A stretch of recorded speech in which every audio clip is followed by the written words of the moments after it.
6B, 4B, 2B, chisel-shaped pencil strokes, strokes over strokes over strokes.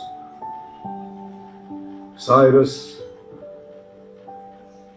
shaping city images of old Delhi and New York, shaping buildings and theme pavilions, shaping backdrops for theatre and movies. Cyrus shaping young minds and young hearts.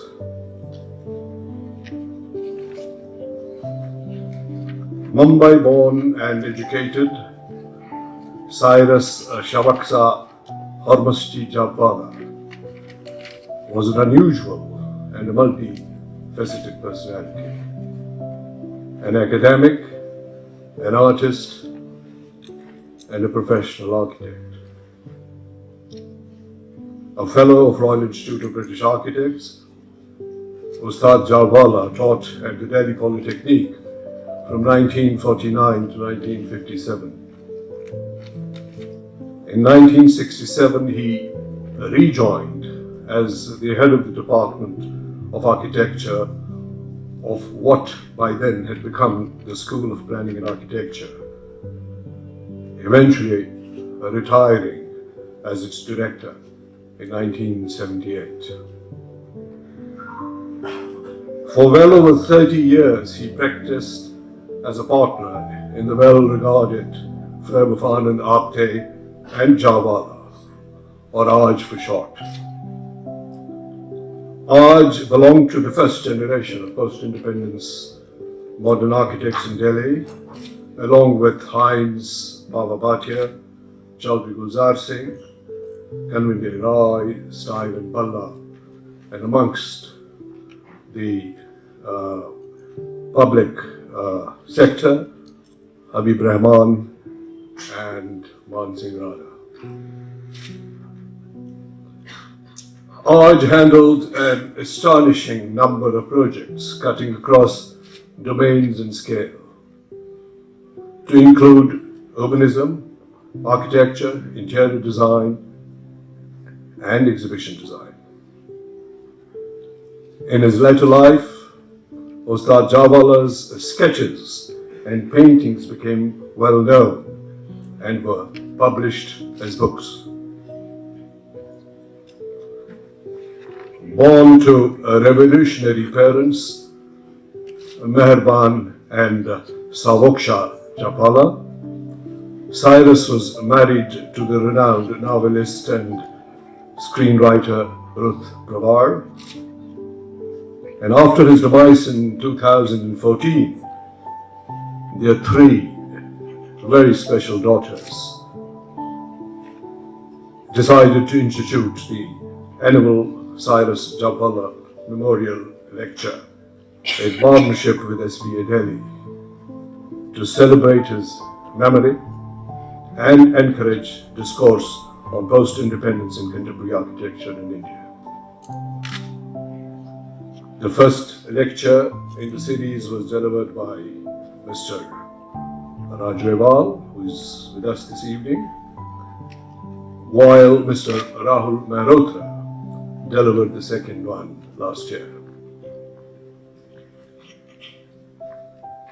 Ladies and gentlemen, we feel deeply privileged and delighted to have with us this evening Professor Christopher Charles Benninger, who has very kindly agreed to deliver the third Jawala Memorial Lecture, interestingly coinciding as it is for the first time with the Ustad's birth anniversary. And before we begin the lecture, may I request Professor Mahavir, the Dean Academics from the School of Planning and Architecture, to kindly welcome the Honorable Speaker and the esteemed guests. Professor Mahavir.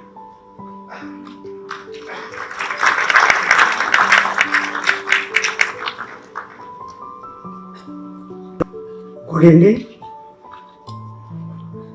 Welcome to the third Cyrus Jhabwala Memorial Lecture.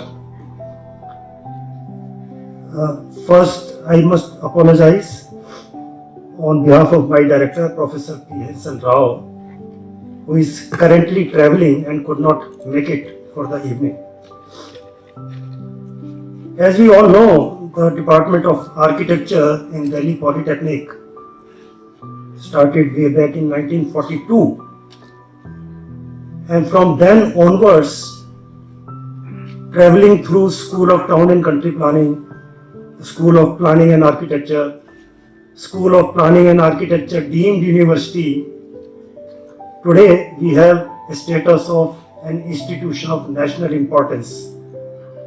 We do have an SPA Act which was established by the Parliament in 2014. And we also know that from a very few number of students, we have now about 150 undergraduate students, over 200 postgraduate students, and over 80 PhD, current PhD scholars in the school, including those, some of whose names were approved last evening. Now, in a year when the school, especially the Department of Architecture of the school, is about to begin the celebrations of its 75 years, I think it's great coincidence that we are at the same time roughly having the memorial lecture for a professor who almost started at the same time when the Department of Architecture started. I think the third Cyrus Jhabwala Memorial Lecture by another equally renowned and respected Professor Christopher Benninger makes a very good opportunity for the school, opportunity for all the fellow associates. I, on my personal behalf and on behalf of the school, once again welcome all present here, all alumni, all associates, all former students who still recall the teachings by Professor Jhabwala. And I also thank personally to the Jhabwala family for associating the School of Planning and Architecture with this great event. Thank you. I request Ranana Jhabwala to come and please introduce the speaker for the evening and also invite the speaker to the days thereafter. Thank you, and thank you for this introduction to our father Cyrus Jhabwala. The introducer didn't introduce himself.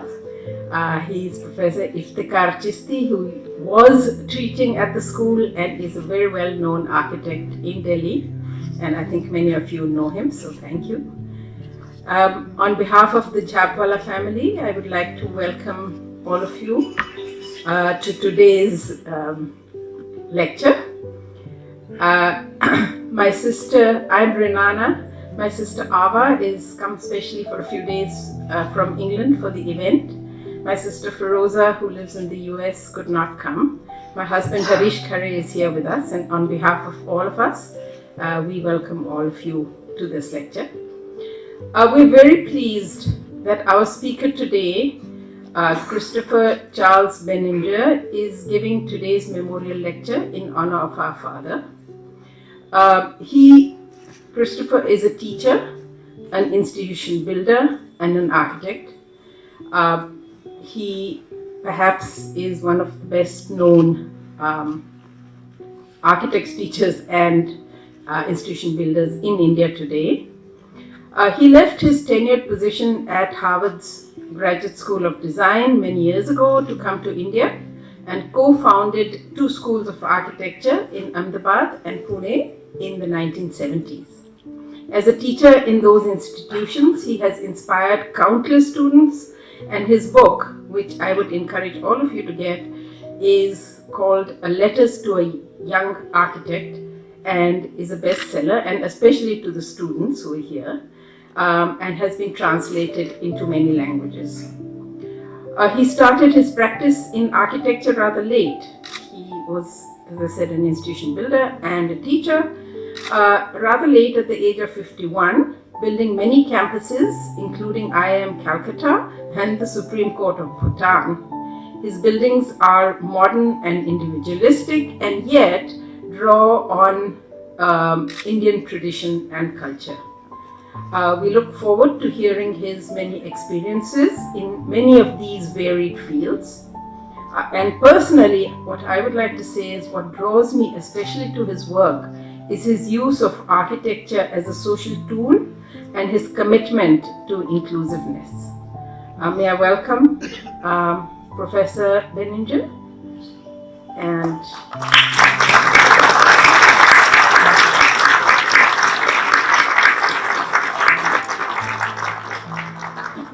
we very much look forward to your presentation today. So it's lovely to be here. One quick correction. If I had started the School of Architecture in Ahmedabad, my name would be Balkrishna Doshi. I started the School of Planning there. Okay. And but anyway, I would like to thank the Jadwala family. They're extremely gracious people. In fact, in 1973, I was invited by Cyrus Jadwala to be an examiner at the Delhi School of Architecture and Planning, School of Planning and Architecture. And one of the students there, her name was Ava, who's here tonight, his daughter. But neither of us remembered each other because at that time they wouldn't allow the examiners to see the students, no? But that's a fate of chance. Now, when Renana asked me to come and give this lecture, I was kind of excited to come to Joseph Allen Stein's center. So I wrote a letter to David Stein, his son, and I said, you know, I'll be coming to the India International Center, and it's really going to be fun. And then he wrote me a long letter about his father and family landing in Bombay in 1952 and taking a train across India to Calcutta, where he started the School of Planning at BE College, a School of Architecture. And he talked about the lights in the villages. It was Diwali, and he told the long story. So then I thought, this solves a problem for me, because I don't know what to talk to such an erudite crowd in Delhi. I'm used to giving lectures to schools of planning and schools of architecture all over India, but talking to people in Delhi is a little scary because you people are thought leaders. People like Ranjit Siddiqui are writing in the press all the time. Raj Lieberman, who would be here, writes quite often on urbanism. And we've got my Honorable Shiv Raj Patel, an old friend from Maharashtra, is an expert on so many topics, including he was administrator of Chandigarh and started the replanning of Chandigarh a couple of years ago. And then I've got a real guru, Raj Raval, here, which is quite scary to give a lecture in front of Raj now. But there are many, many people here. I must also mention Ravi Ban, because he brought landscape architecture to India way back in 1970. And the oldest person in the audience, I shouldn't really do this, but there's a person here called Diwakar Sharma, who came up and reminded me that in 1968, we were hostel mates when I came on a Fulbright to India. That's 50 years ago. And then it was 1970 when I met Om Prakash Mathur and Ravi and Ranjit Siddiqui. So there are people here. I hope I haven't forgotten somebody from 50 years ago. But there are people here who I've known for about half a century. So David told a story, and then I thought I should tell stories too. So that's what I'm going to do. India is a land of storytelling. Since time immemorial, oral narratives have been the medium of India's learning and awareness. Oral traditions have kept alive by temple artisans, priests and wandering minstrels, and dramas and village fairs and tamashas. Stories can be conveyed through songs, dances, paintings, and dramas.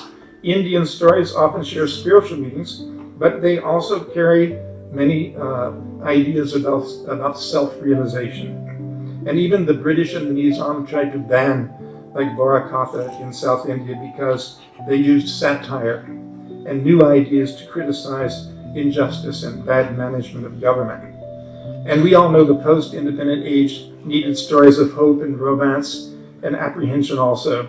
The nation needed a vision and new identity, and Pandit Nehru was a great storyteller, and he lifted everyone's thoughts and hopes through his stories. And even our present Prime Minister likes to tell stories and talk to us about a better life to come. So stories are ingrained in the way we live here.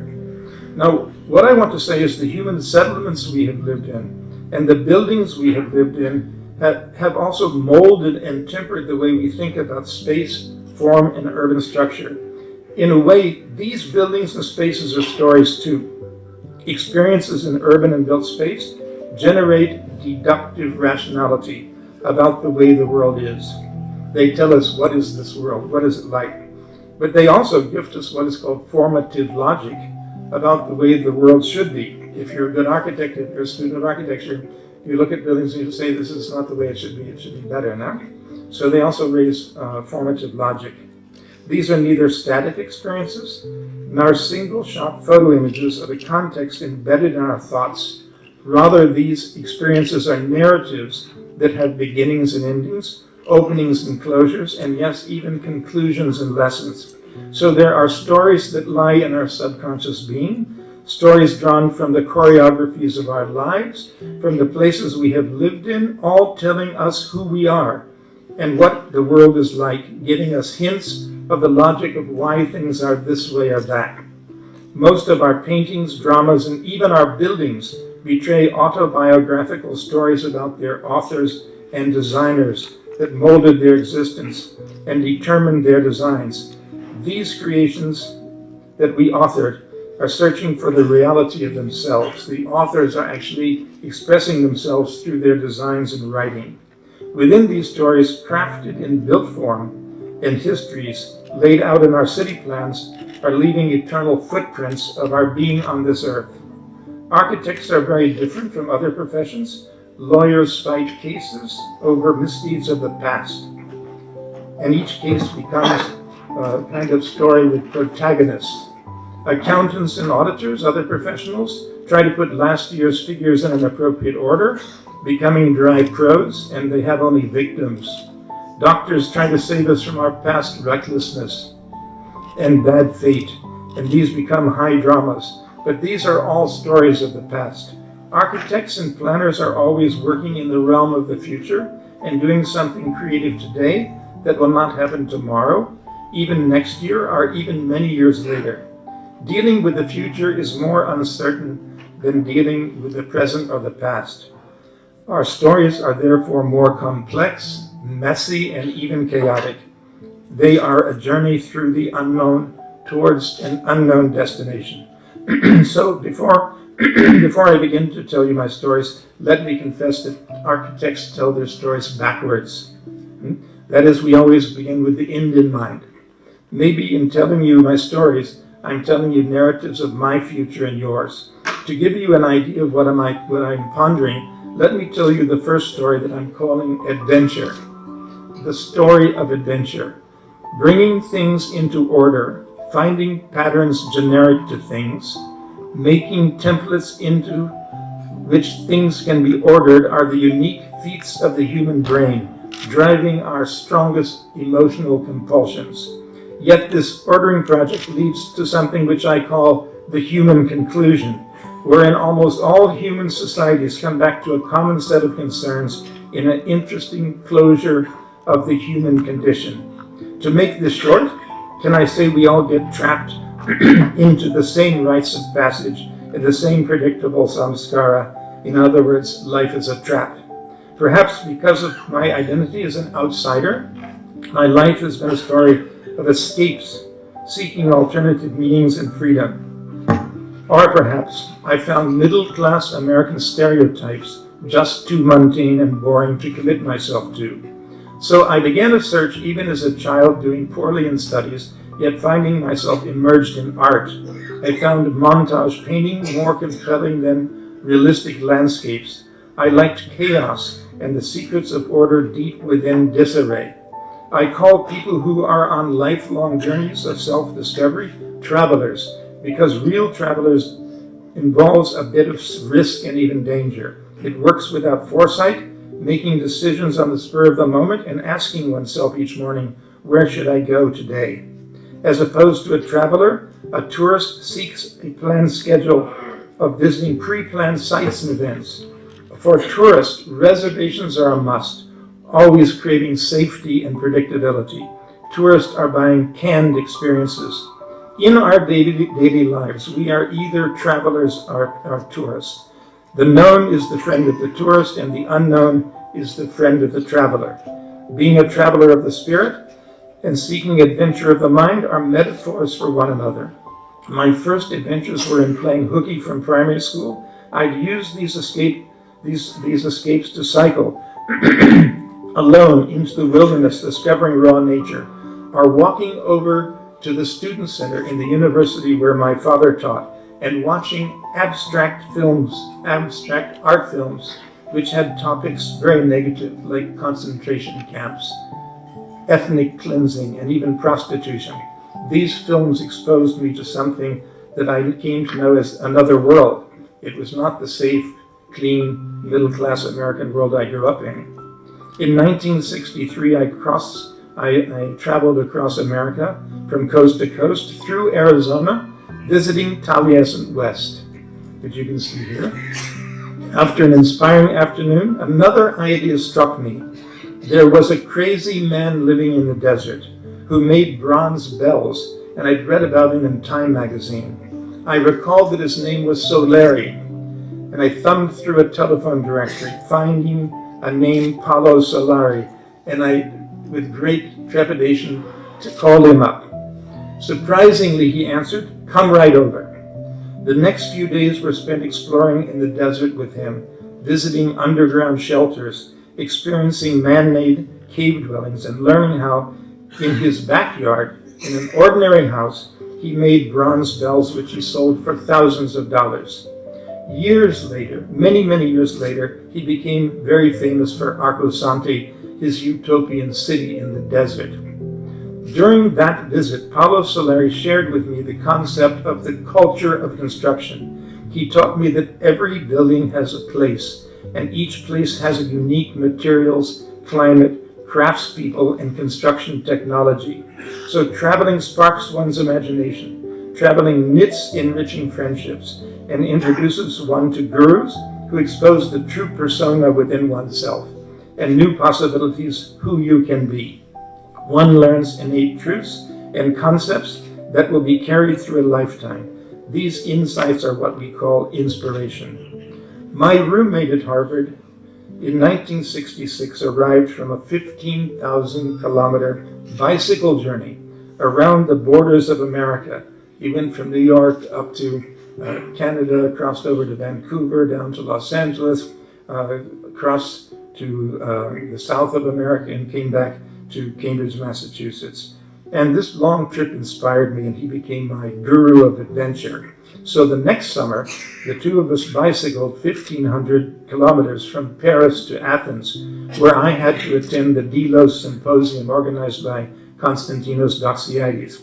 We entered countries with no visas, and we survived on the hospitality of simple villagers and of friendly small-town people who took an interest in our life's journey. In the summer of 1967, along the back roads of Yugoslavia, I became a global citizen. I learned of humanity traveling down back roads forbidden to foreigners in a communist country, everywhere making friends out of strangers. In Athens, and on board Konstantinos Doxiadis' yacht. Konstantinos Doxiadis, you would know, is a great architect planner, and every summer he had on his boat a large symposium with about 20, 30 people invited. And he would invite about, maybe 10 or 15 very famous people, and each one had to call a protege who had to be under 30 years old, usually under 25, who came along. So Barbara Ward, the economist, invited me to come with her as her protege. So in Athens and on board the Konstantinos Doxiadis' yacht, I befriended Margaret Mead, Buckminster Fuller, Arnold Toynbee, and of course my patron Barbara Ward, and other thought leaders of the 20th century. 10 days in the Aegean Sea, hearing their stories and learning of their worldview inspired me eventually to settle here in India.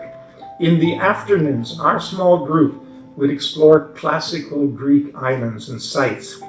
One evening at Samothrace, Professor Toynbee, he must have been about 82 or 83 at the time, requested me to assist him in climbing up the hill behind the famous Winged Victory Temple, where he thought an undocumented Crusader fort would lie. Sure enough, when we reached the top of this hill, his eyes lit up with joy when he saw ruined walls on an ancient site. I was standing there looking far out to the east, and I saw a massive black sky, a huge cloud approaching us, appearing as a mighty thunderstorm headed our way. When I cautioned Professor Toynbee of the impending deluge and that we should hurry and get back down the hill, he just smiled at me and said, "Oh, no, that's not a storm. That's just Asia," laughing at me. A huge dark dust storm cloud was hovering over Turkey, and little did I know that this symposium sealed my fate to spend the rest of my life in Asia. Then Professor said to me, "Go there and you will discover yourself." On that day in June of 1967, Arnold Toynbee had turned my hazy information into knowledge and fixed my sights on the destination of my life. A year later, following Professor Toynbee's advice, I applied for and won a Fulbright fellowship to India.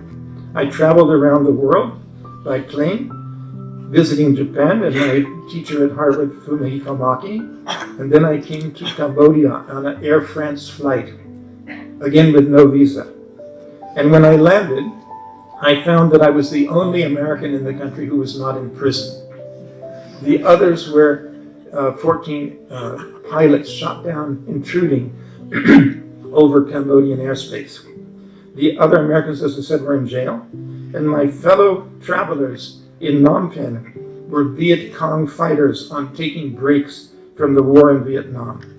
Another long adventure occurred in 1971, traveling overland back to India again, from London to Bombay, across Europe, Turkey, Iran, Afghanistan, Pakistan, coming down the Khyber Pass, and then spending 8 weeks with Balkrishna Doshi teaching a studio in Ahmedabad, and plotting with him about starting a new school of planning in Ahmedabad, which is now the Faculty of Planning at the university.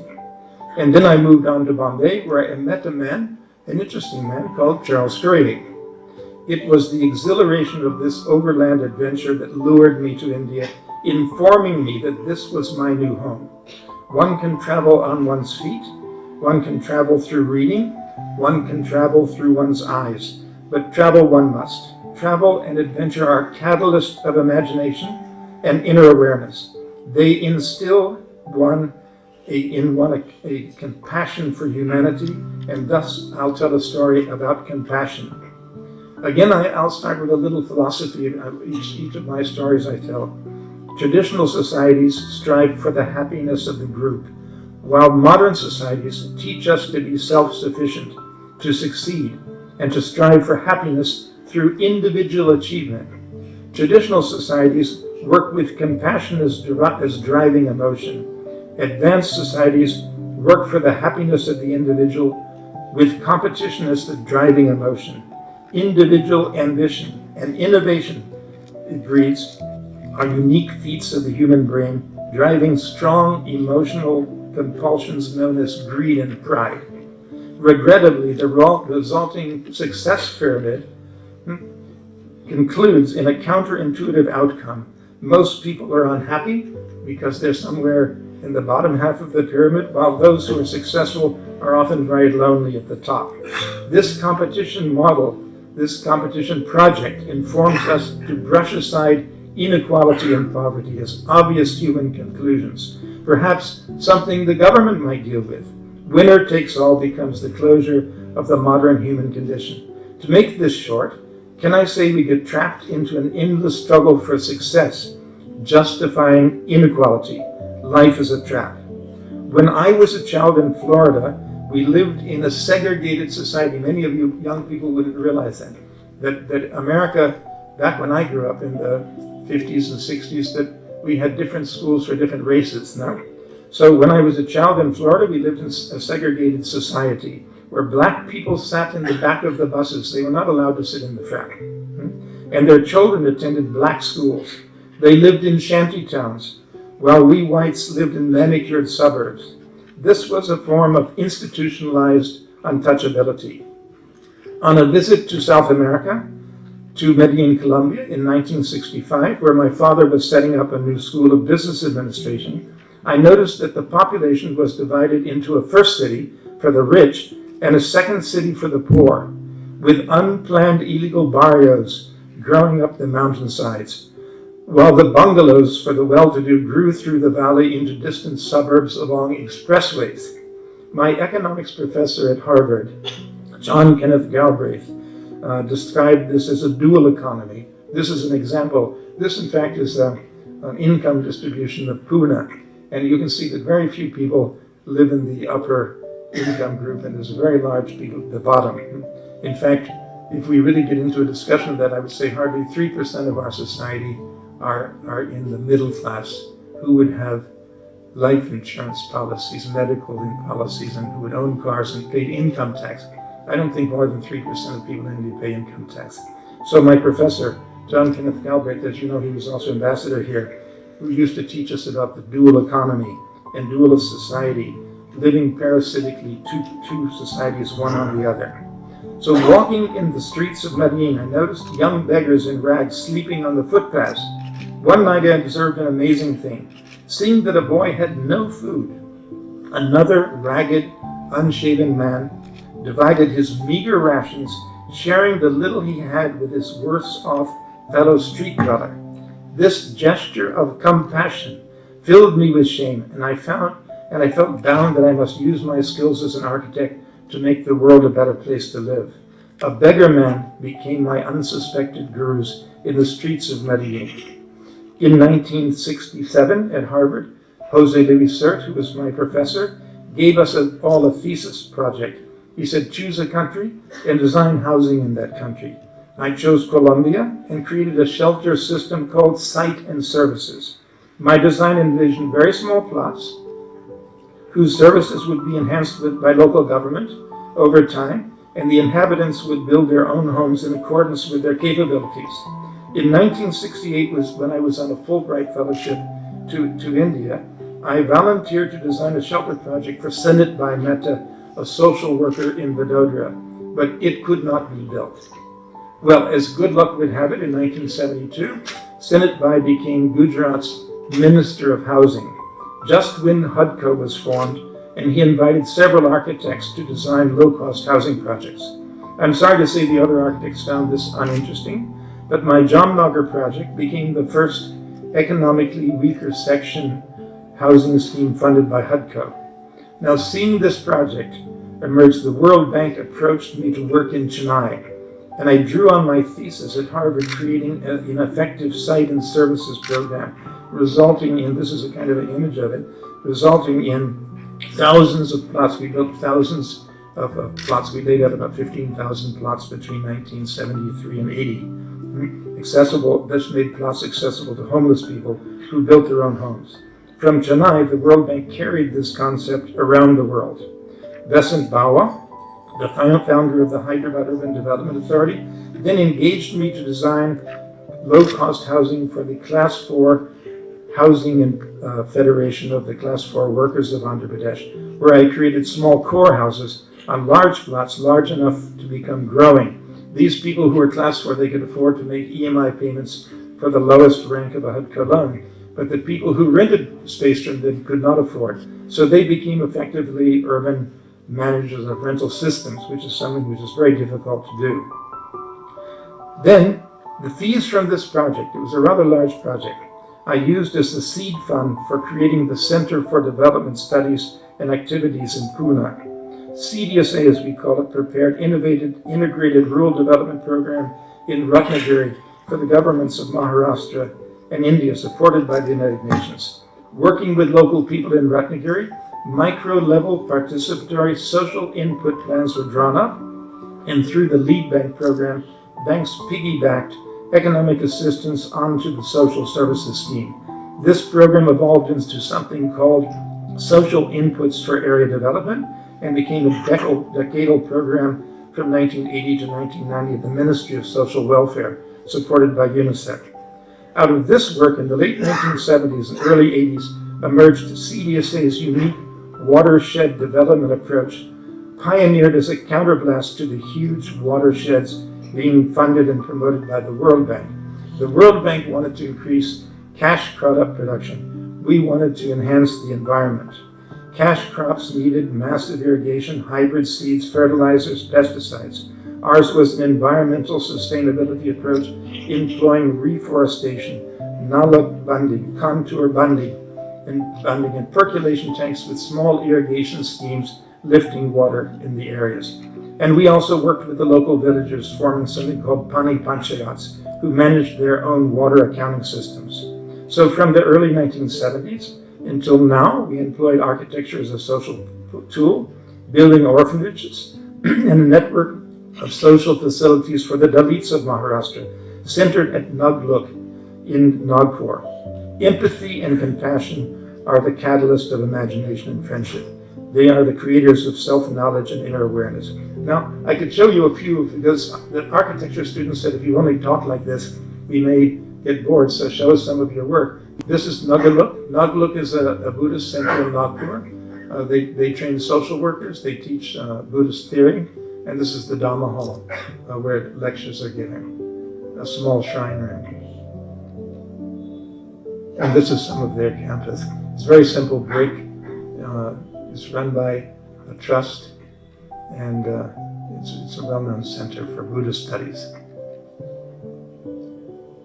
The Dalai Lama visits here often. And in Nagpur, it's a center for people to gather. This is one of the few projects I did in Ahmedabad when I started the School of Planning. It's the Alliance Francaise building. It's a building which is made of brick, and all the light comes only from skylights, except one skylight wraps down the north wall. Very simple building with not even 5 materials. Probably my first project. So, when you're traveling and when you're involved in various work, you seek new innovations. And so I thought I'd tell a story of innovation. Without our awareness, digital media, art critics, architectural historians, and professors collectively promote a knowledge system inculcated within our meaning systems. The messengers are the high priests of our thoughts, and we believe that what they say is good and correct, and like all Guranas, we promote this belief system, passing on truths into the future. Thinking within knowledge systems and designing our creative works within their meanings are the unique feats of the human brain, driving our strongest emotional compulsions through conformity, gifting us meaning. If we are successful, our creations will be exhibited in the temples of our culture, in museums and exhibition halls. Yet this meaning system leads us to something I call the human conclusion, wherein almost all architects and urban designers revert to a common formula in a closure of the human mind. To make this short, we all get trapped into the same belief system and the same predictable way of finding solutions within its knowledge system. Imagination is thrown to the winds, and we are not conceptualizing things that we cannot see or touch, but rather copying images from the media. We are seeking the approval of the high priest, most of whom have never designed anything. In other words, life is a trap. As a child, I lived in a suburban house next to similar houses, all laid out on well-drained, well-paved roads, each almost as ugly as the next, confirming the equality and homogeneous social status of the neighborhood. What was called variety and freedom of choice came down to choosing between a ranch-style house, a colonial home, a classical or a Spanish colonial home, a classical house. Take your pick. The plans were all the same, but the elevations were different. This urban fabric was mind-numbing and mundane. Everyone shared the same bad taste. But our knowledge system spoke to us, telling us that this was good. It was the American dream. I saw the analogies between our popular taste, common wisdom, mass ignorance, all fed by stereotypes, by forms of racial, gender, class, and regional biases.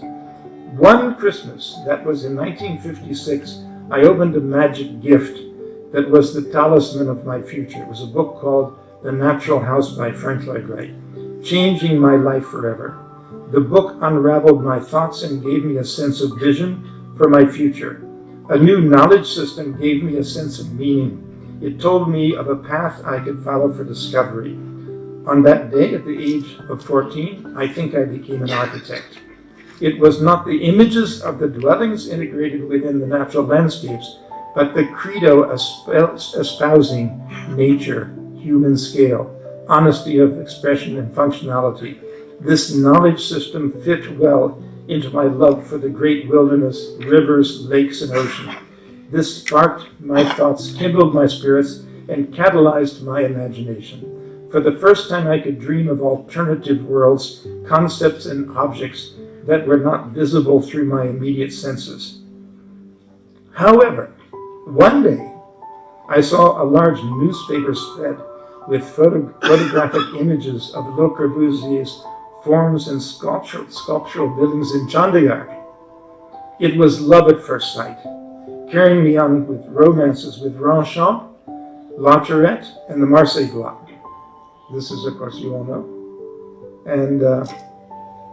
But this was a turning from one knowledge system to another, from a meaning system based in the language of nature to an abstract language of ideologies in the brain. Falling water grew out of nature organically, while the Ville Savoye floated above and away from nature, with all the trees around it cut down, creating an intellectual setting, our abstract landscape, within which this object could float.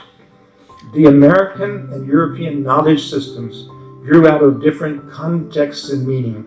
American worshipped earth goddesses, and Europeans worshipped sky gods. Americans idealized log cabins in forests. Europeans idolized white marble temples on hilltops. I resolved this conflict, dissecting the true meaning of architecture. First, I came to know that the truth of architecture is place.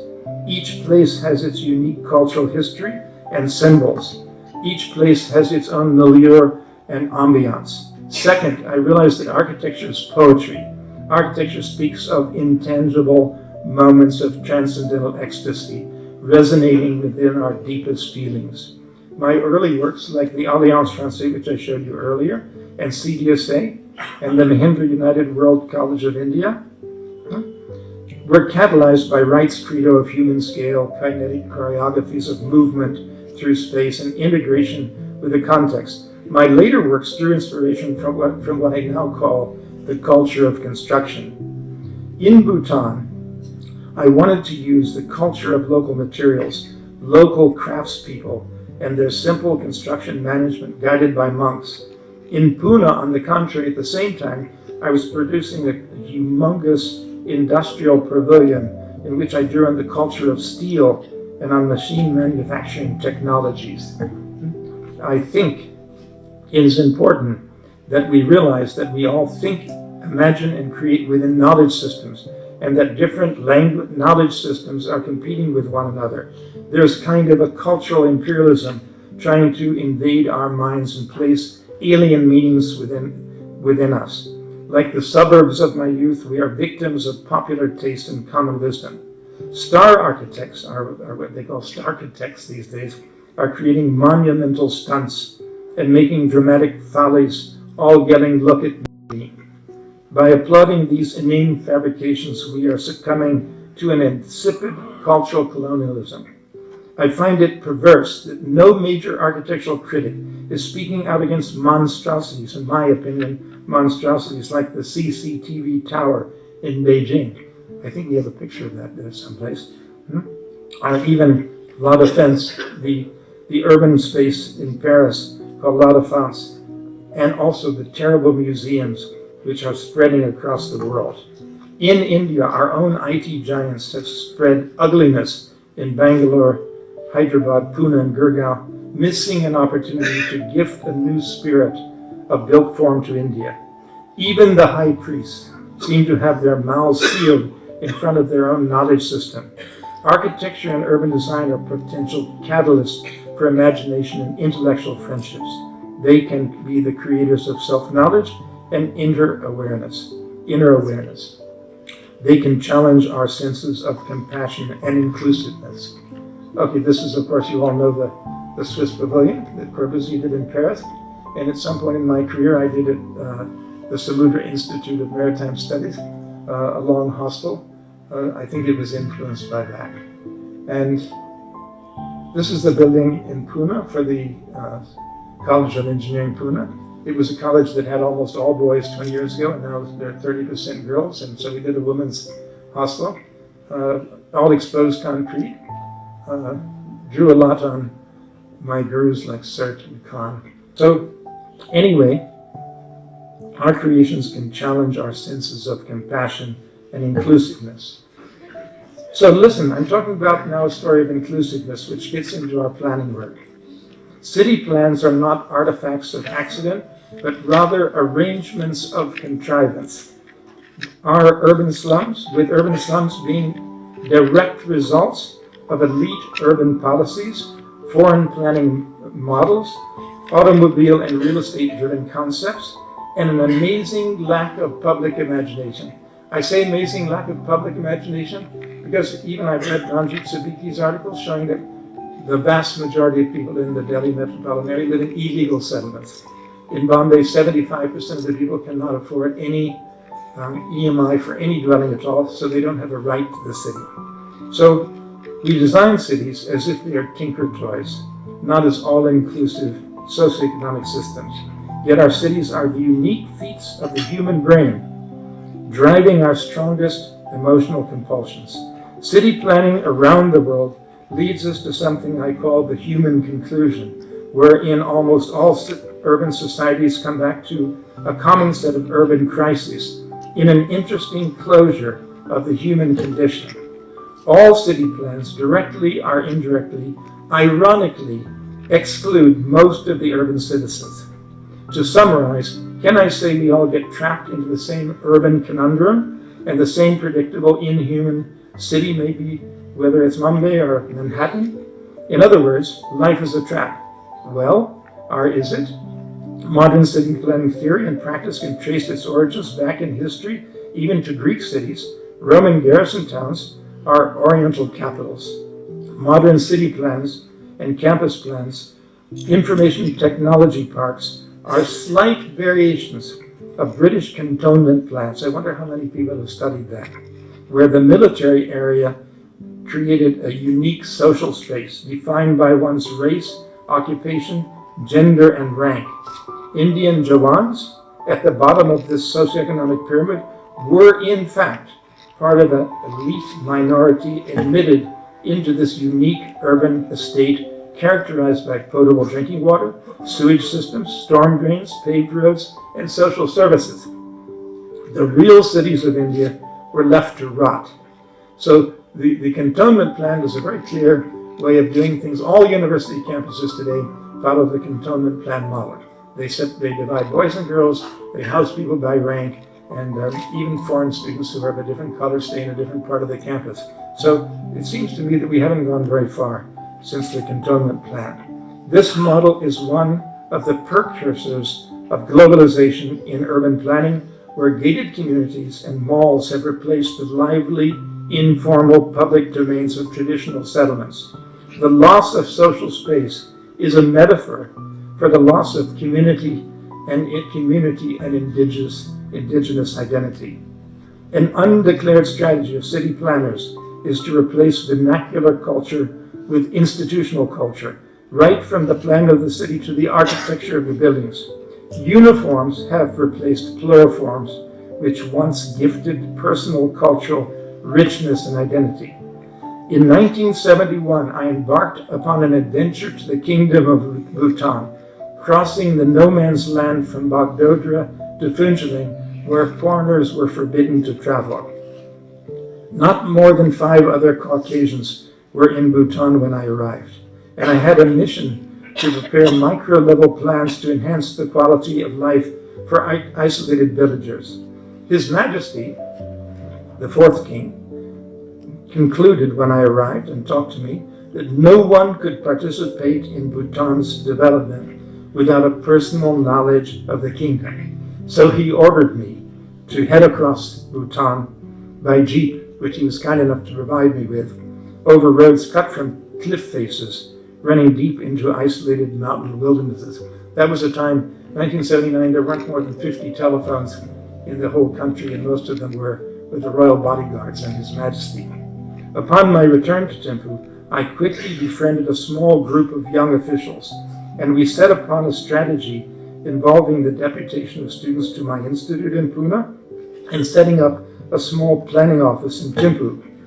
We were fighting the global strategy to introduce cash crops into the valleys, creating nutritional problems as monocropping was replacing self-sufficient cropping.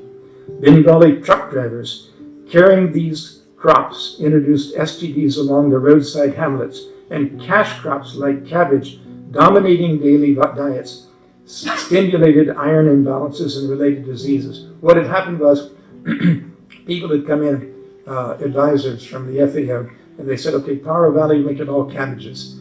Trongsa Valley, make it all potatoes. And then you have an economy of scale, and we can sell it in West Bengal as cash things. And they wanted to convert the economy from a self-sufficient agricultural economy to a cash economy.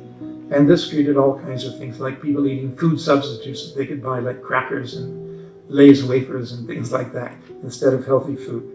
So during this stay in Bhutan, I noted the healthy social life wherein department directors, ministry secretaries, and senior military officers all played archery together each afternoon with their drivers, office attendants, and maintenance staff. They all laughed and danced and drank chan. Their women, when their husband would win that village, everybody would dance together and celebrate. Everyone was part of one social group, and there were no divisions. They were all bounded together out of a compassion for community.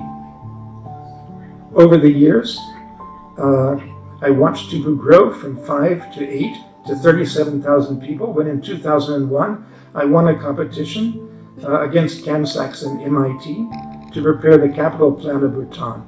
The Bhutanese Prime Minister, Limpo Jigme Tenli, who was initiating the concept of gross national happiness, took a special interest in this.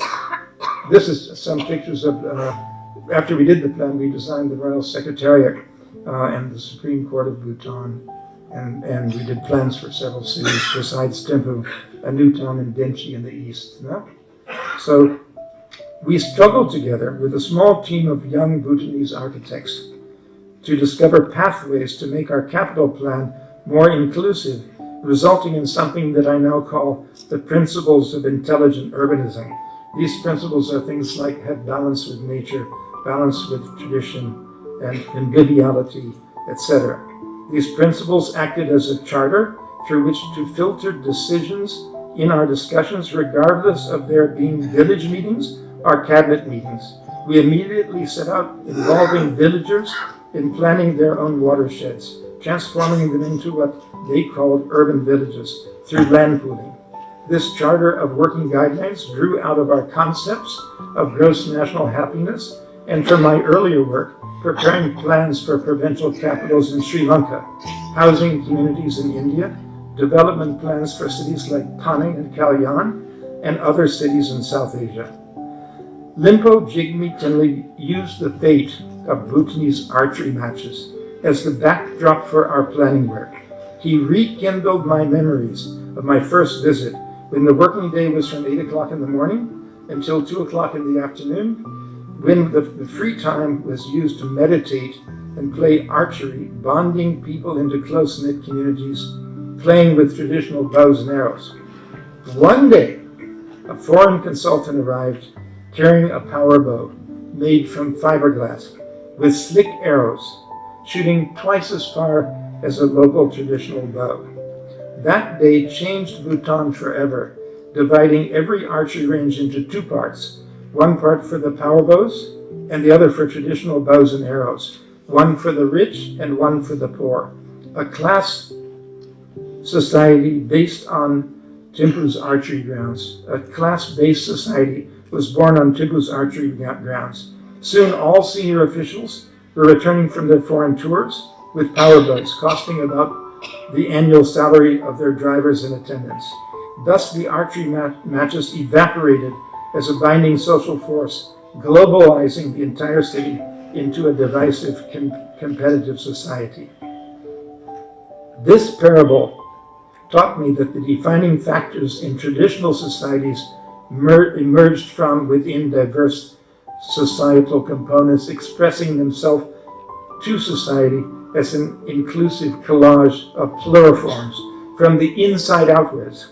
On the contrary, in our contemporary institutionalized global cultures, the uniforms are imposed from the outside inwards, suppressing down from the top on down into the parts. Our vernacular dress and build forms are expressions, while our institutional uniforms are suppressions.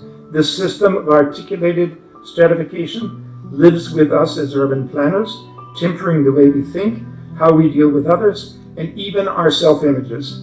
Inclusiveness is essential for the evolution of civilization, yet we seem to be moving backwards. Inclusiveness is the catalyst of urban planning, imagination, and the creator of civility. It gives communities self-knowledge and raises our awareness of the city. So these are kind of images which we all know. They tell us what is happening in the world. And this is just, again, this some students would like to see. This is the IIM Calcutta campus, which we had to create islands because water is just 1 foot below the earth. And on these islands, we built in this case, the academic campus or the student hostel campus.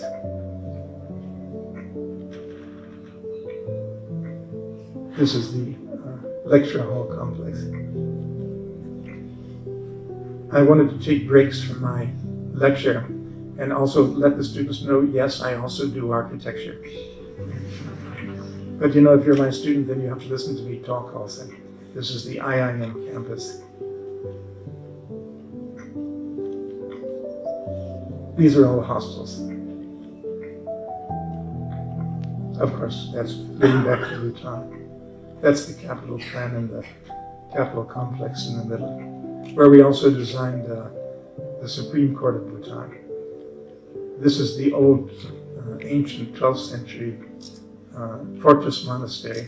And this is the National Ceremonial Plaza that we designed. We added these porches on the back of the old fortress monastery. This wall had collapsed in an earthquake, so we rebuilt it with these places for His Majesty and the Dalai Lama of Bhutan, called the Jai Kempo, to come. And it's used very often for religious festivals, for coronations of young kings. We have the young king coronated there, and new prime minister. This is the Supreme Court of Bhutan. And the idea, again, is it's a culture of construction, using all local materials, local craftsmen. Often there are monks who are project managers because they rebuild all these zongs and lakongs. So, again, we have a story of reflection because I think our concern for inclusiveness makes us reflect. It makes us think back in order to think forward. It makes us think even what to speak and write. Collecting memories, attaching subjective meanings to these recollections, and arranging these past events that had faded from reality into virtual concepts are unique feats of the human brain, driving our strongest emotional compulsions. Yet this subconscious archival project leads us to something I call, again, the human conclusion, wherein almost all human societies place values on their memories, grouping them into common narratives of popular wisdom in an interesting closure of the human condition. To make this short, can I say that we all get trapped into the same story of life and the same predictable outcomes, devoid of imagination? In other words, life is a trap. Or is it? Architects, urban designers, and artists are writing stories of the future, drawing on memory and reflections of the past while creating new narratives. Our compulsion to deal continuously in future scenarios leads to a kind of schizophrenia, where we are creating choreographies of future scenes with people moving in our imagined spaces, yet drawing on past references as building blocks for our ideas. Unfortunately, most of the design production we see today is plagiarized from the web, are even cut and pasted in the spirit of commercial proficiency. I think it's more in advertising and in graphic design than architecture, but it's there in architecture also. Urban public policy experts, urban planners, and architects perforce end up writing reports. And as life proceeds, we learn that fiction goes down better than prose with our clients, and a new kind of creative license emerges. Good professionals write well, and successful ones learn the art of weaving conceptual fictions into the prose of clients' budgets and functional needs. Sooner or later, some of us leap out of the professional writing into expressing our reflections and observations in artful forms of literary attempts, like my book, Letters to a Young Architect, that has now been published in 4 countries in 4 different languages, including Chinese and Bengali and Bangladesh, and in India and America. It's out in Gujarati also. Frankly, that was a counterintuitive outcome, as I never imagined that my writing about architecture would figure in the top 10 best-selling non-fiction books in India and be read by peoples of different ages and dispositions. There's a guy, Sumit Paul, here, who's recently put out a fiction novel that I just read. So all of us architects are starting to write. The lesson is that more of us must write, and we must teach our students to write. One of my successes at CEPT University was to influence the curriculum, requiring all incoming students to take something we now call the Writing Laboratory. It's a course for every student in the first and second semester. My own education required me to take writing classes, and that led me into publishing an acoustics magazine, Habitat International in UK, and authoring chapters in books and published by the RIBA, Routledge, and many Indian publishers. I say this only to encourage educators to do the same thing across the country, and to make our young professionals truly literate citizens who can express important opinions and ideas throughout our society. Writing and editing is part of my daily life, and I even remain an unwilling member of the board of editors of Cities Journal in UK. My career as an institution builder and public policy analyst led me to major writing projects. In 1983, I was asked by the United Nations to write their theme paper for the upcoming 7th session of the United Nations Commission on Human Settlements. This was an arduous task, defining the goals and strategies for urban development that 58 member nations had to ratify. In addition to writing the paper, I had to invite all of the United Nations regional commissions to discuss the paper in case, by possibility, I might have offended one of the member nations.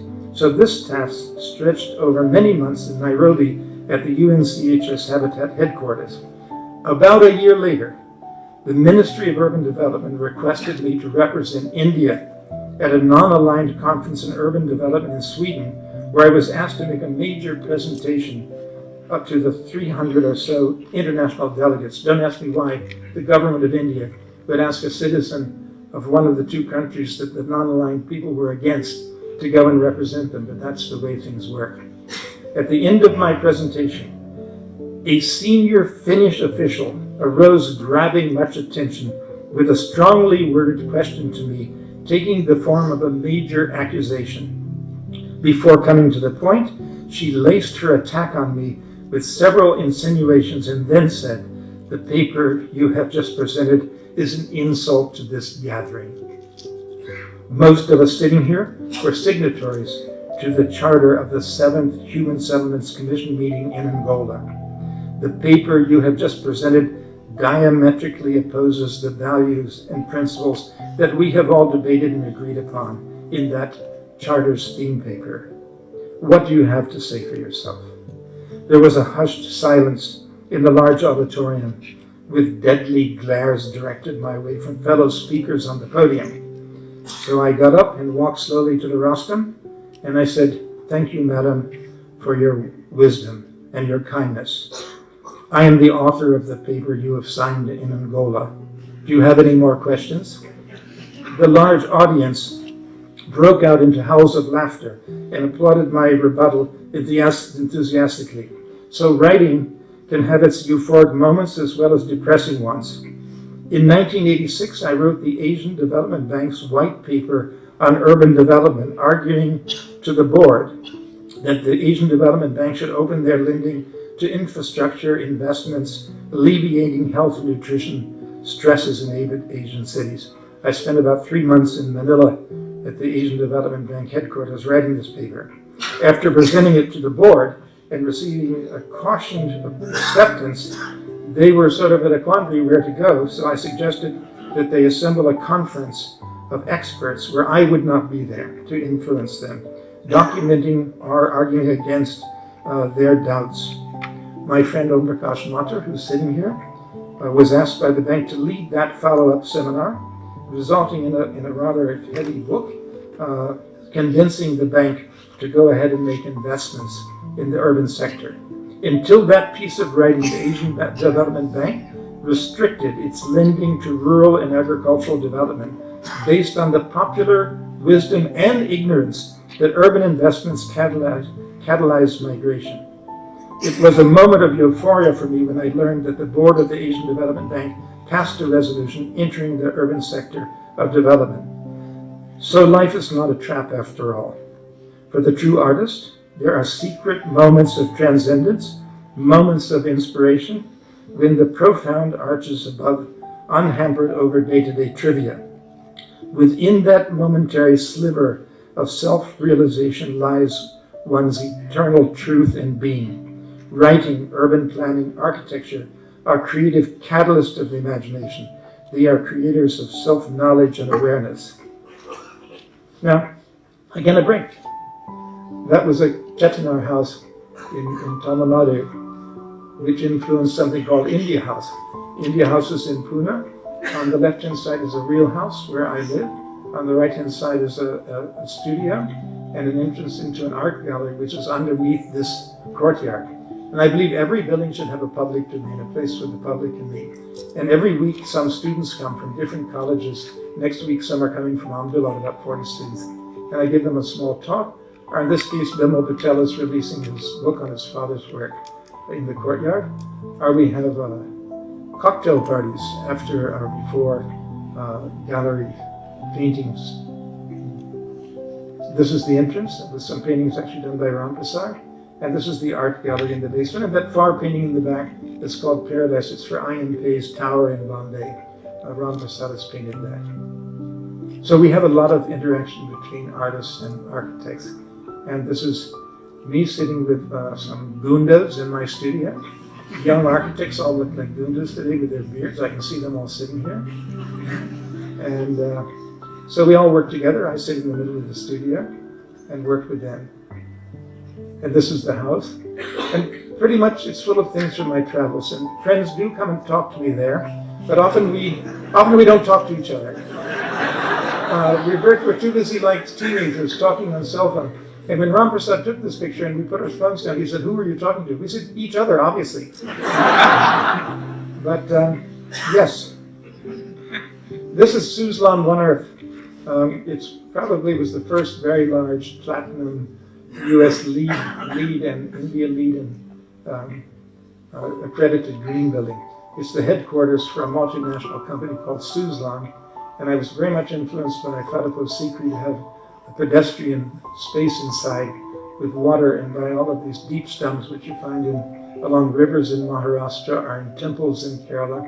And so I have this podium which is covered with gardens and lotus pools.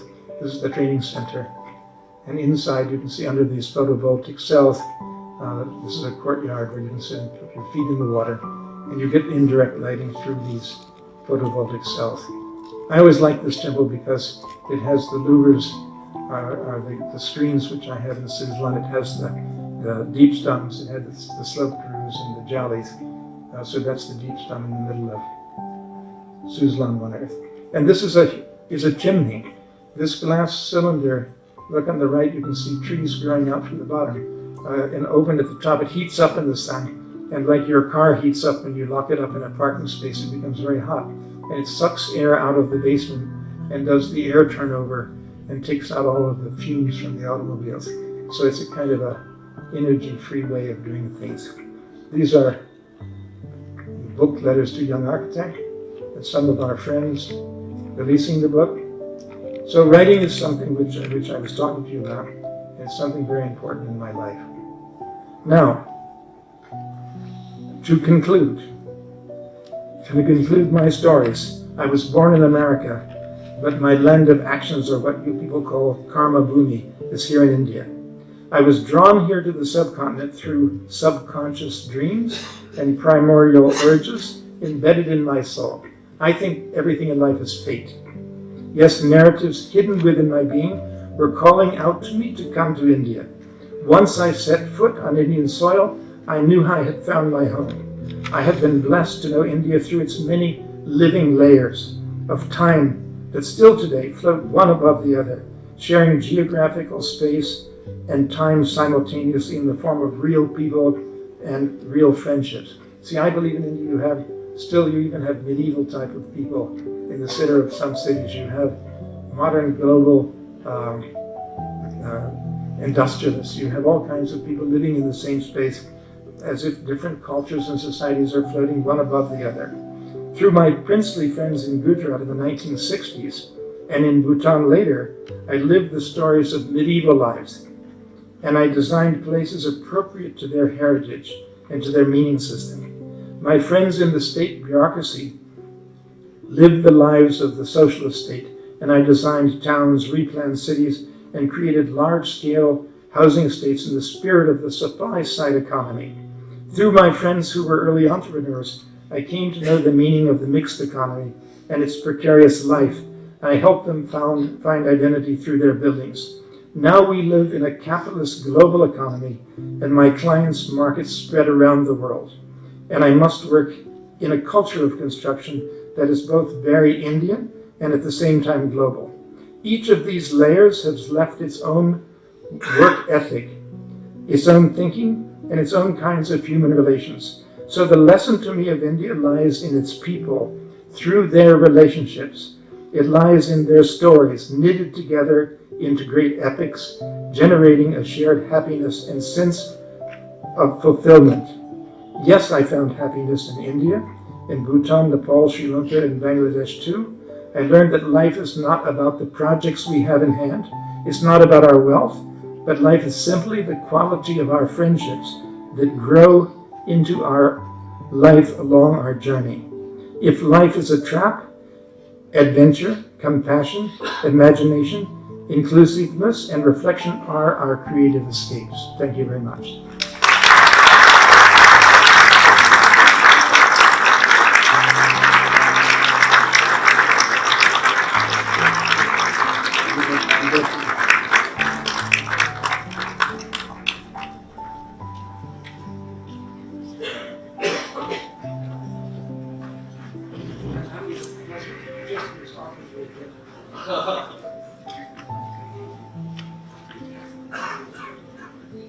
Yes, I was just thanking Christopher for this amazing journey that he's managed to take us through this 1 hour, and my job is to be your co-traveler for the journey from this point onwards, and help you communicate with the audience on the other side.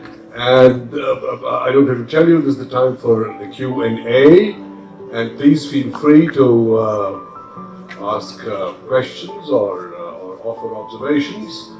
You may or may not introduce yourselves. So I don't know where to begin. Would you like to raise your hand? And the first hand that goes up is the first question.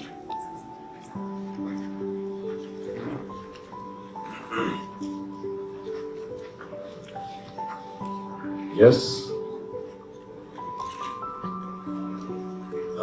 Yeah, there's a question there.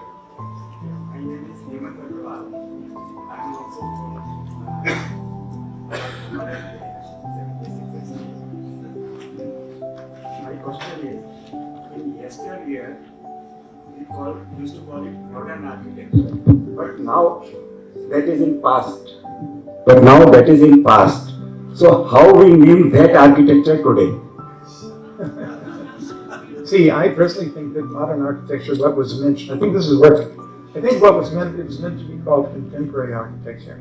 And people always felt that pre-World War II was kind of an evil period of fascists and dictators and war and concentration camps in the modern age.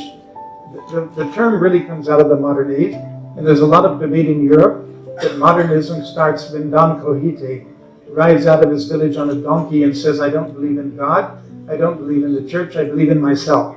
So modernism in philosophy actually means the age of self-realization, where you determine your value system, you determine what you want to be, who you are, as opposed to something like the government, the church, the temple, deciding who you are. So modernism actually has a large sort of philosophical meaning in Europe. In America, it means progressive and new. In Europe, it means a modern person who is self-determining. I think, unfortunately, in architecture, we tend to use words for styles like modern, postmodern, which in my opinion is kind of ridiculous, unfortunately. See, we were very lucky in India. When postmodernism emerged, we couldn't afford the magazines, which were published in America.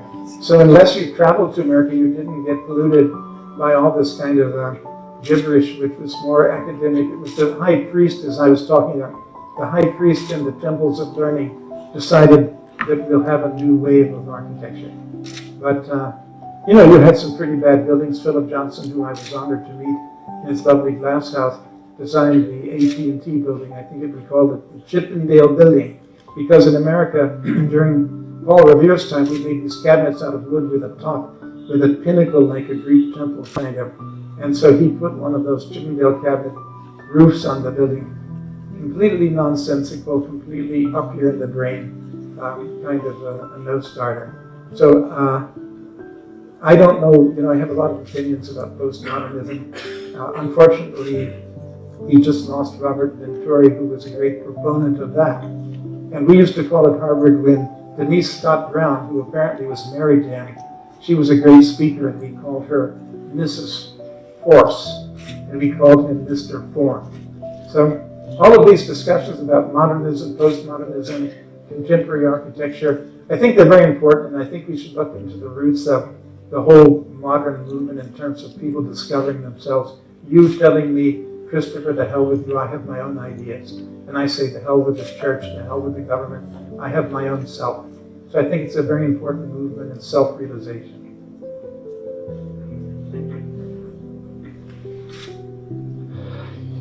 Yes. Yes, Philippe? Yeah, give him a mic because he has such an impressive hairdo. I don't hear what he says looking at his hair. Thanks, Christopher. My question is, what advice, I see a lot of young architects here, and you talk of inclusiveness, you know, and we architects do excellent job of the jobs assigned to us, but somehow, there's so much of talent in the country, we still have the worst cities that we are walking in. We still have the what? We still have the worst cities that we walk in. So how can we change it as a group of architects, and what advice do you want to give the younger generation for the same? I think it's a tough question, but it's also an easy question.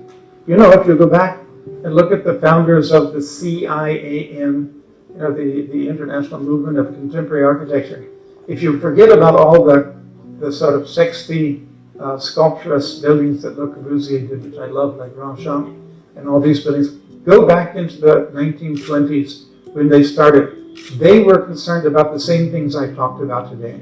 Walter Gropius, Jose Luis Sert, Le Corbusier, they were all talking about poor people coming to cities and working in factories, and how do you house them? So they did sometimes utopian plans like Bill Radieux, or the Algiers plan, or some city plans, stuff by Frank Lloyd Wright for the Broadacre City. But what you found was young architects who actually didn't have work were coming up with manifestos. Now, if I were one of you young architects today, I would grab on the opportunity of what I said. 75% of the people living in metropolitan cities in India cannot afford any EMI. EMI is the equated monthly installment to buy any kind of a dwelling. So if you live in a country where 75% of the people don't have a right to the city, they are just floating there, surviving. And you're an architect, and you have planning ambitions, you want to be a famous young architect. for God's sakes, just sit down and plan a city for the people of India. And I'm not saying poor people. I'm saying a city for the people of India. I would have a lot of debates with my friend Shivraj Patel on Chandigarh because we both love Chandigarh, but he says it's an administrative city. So don't criticize it. It's not supposed to be the solution to people's housing. So I think we've done enough South Delhi planning, enough Lutyens planning, enough Chandigarhs, Bhubaneswar, and we need to, the youngsters really have to get their fingers into socioeconomic statistics and find out who are the people of this country and what kind of architecture and what kind of planning they need. And believe me, there's a huge amount of work to be done. And anyone sitting in this office can become the Le Corbusier of the 21st century because we're just coming into the repeat of 1920s. Huh? That's what I would say to do. The lady next to you. Yeah. Hi. Today the way we're designing is changing. We're working in teams across the globe. We're working in a day and age where we're no longer working with hands or with paper necessarily, it's all on the computer. How does it really affect our way of thinking as architects? This is what I call a God question. You're asking me if you were God. Yeah? You would tell me how to survive in this world. Yeah? But see, one of the things I find personally, one of the criticisms I have of my own work, that Alliance Francaise is just 2,700 square feet. And every corner and every brick was thought out. So what I realized is I did small project, and then I did CDSA, again, everything thought out. United World College. See, Alliance Francaise is 2,700, CDSA is 20,000, United World College is 125,000, and then you come to Suzlon, it's 1 million square feet. And now I'm doing something called the Azim Premji University. In 3 phases, it's about 6 million square feet.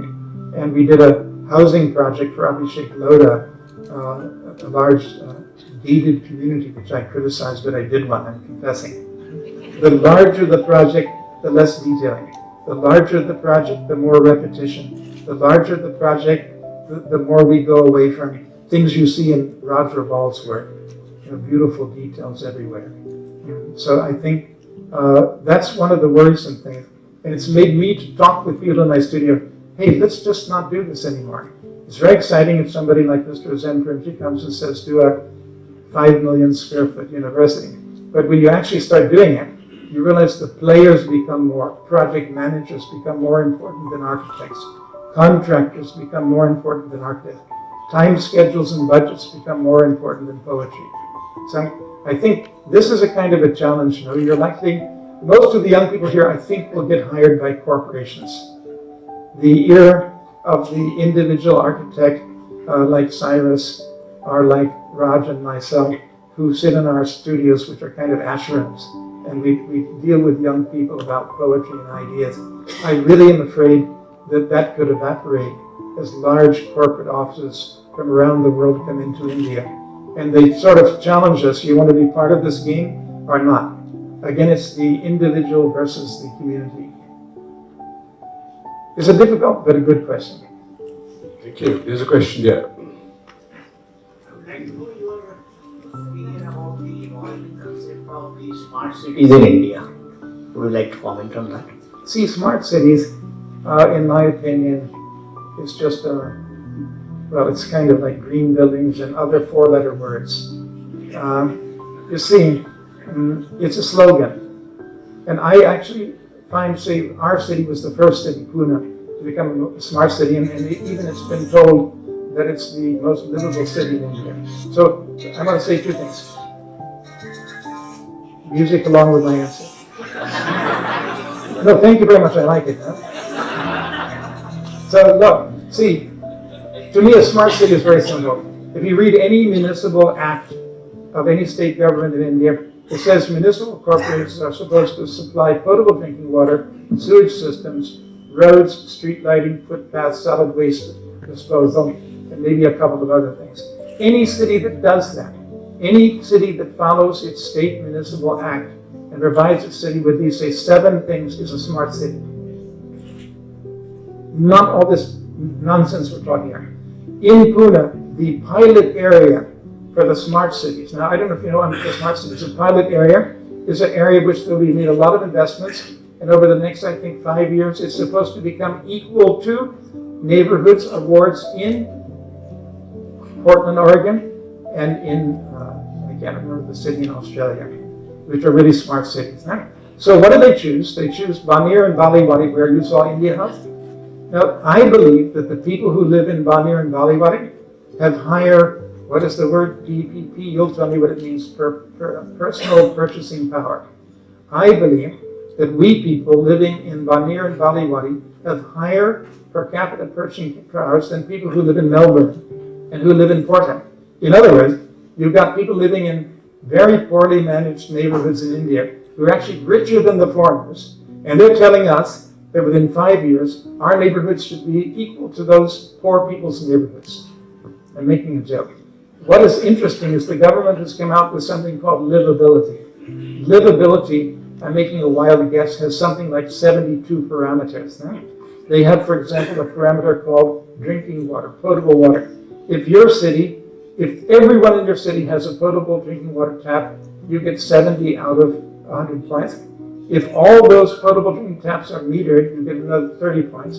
So you can get under that one heading, potable water, you can get 100 points. If every single household in the city has potable water and it's metered. If every single one has potable water but it's not metered, you get 70 points. So like that, there are clusters of economic factors, etc. Now what I like about this is that if you really are able to measure these, you have to measure the poor people also. You have to measure the slum dwellers. And then you've got a municipal commissioner who sits on the top of this empire in every city, and you can say, look, the points in water supply actually went down. The points in sewage, actually less people as a percentage now have sewage than they did 3 years ago, or maybe more people have. So you can actually start measuring the effectiveness through livability standards of how the people who manage cities are managing them. Smart cities, you can't measure anything. It's just that it's throwing sops to the rich. I mean, I live in the pilot area of the smart city in Pune. There's no pilot project in Pune in one of the large slums where about 40% of the people in Pune live in jhopaparis. Why didn't we make a smart city project in a slum in every city? And let's see which city can take people in poverty and give them decent shelter, a decent habitat. So smart cities is a misnomer. It's a sad thing that we got involved in that. Yes, young man there.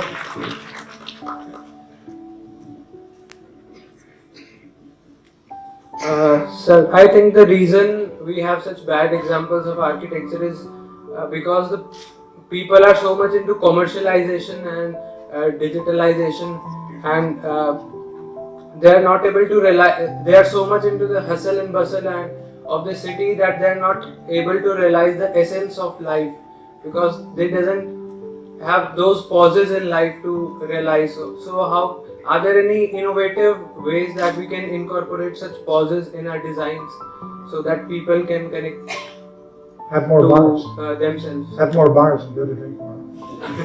I'm just joking. I think it's a very important question because the story about Bhutan. See, His Majesty, when they came in 1979, said, "I'm closing all the offices at 2 o'clock in the afternoon. If I leave the offices open, you people will work, try to earn money and try to consume. So I would rather you meditate or play archery and drink chang with your friends than work." So he actually closed. There were very few offices there, mainly government offices now. But I think what you're talking to has a lot. When I said that in America, we lived in neighborhoods and every house was as ugly as the next, but we thought it was the American dream. You see, when I grew up, our parents bought these houses in what were called suburbs, and they were laid out on very nice roads with storm drainage and footpaths and whatnot. And every house, actually, there were maybe 3 plans you could choose from. But then you could also choose, do you want a ranch style?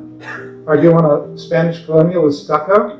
Or do you want a classical, like columns in front, like the White House?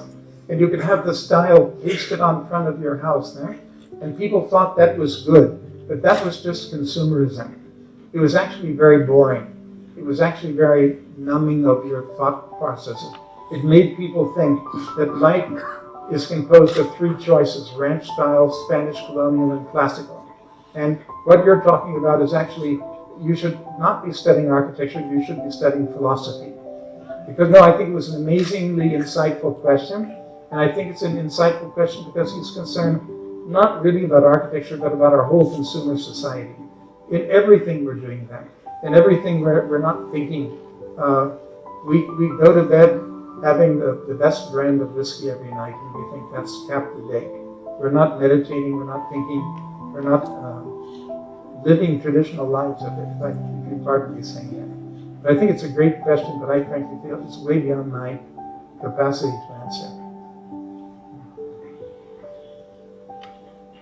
Yes, there's a question. Young lady there.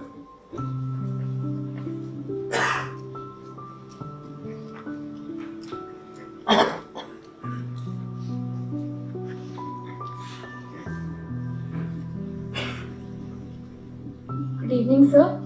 Can you please name a few fictional books that have inspired your architectural work? Fictional books that have inspired my architectural work.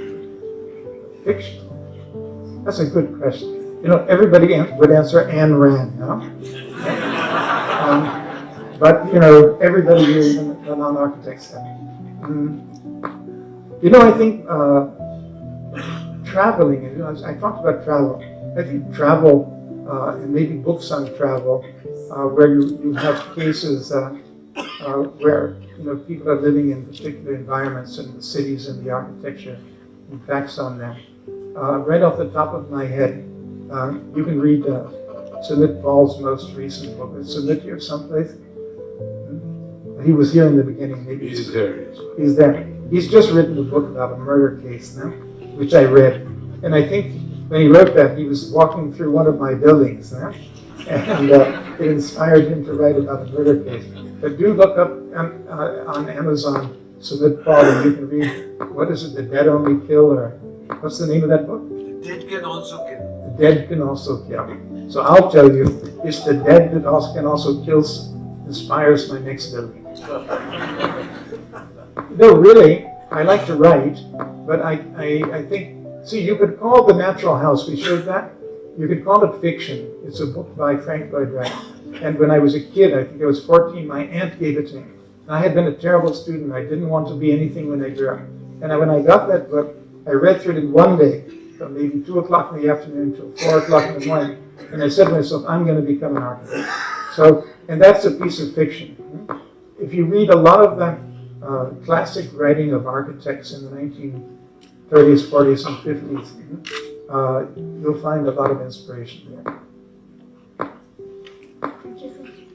Yes, there's a question. Yes, young lady there, behind Arun. Yes.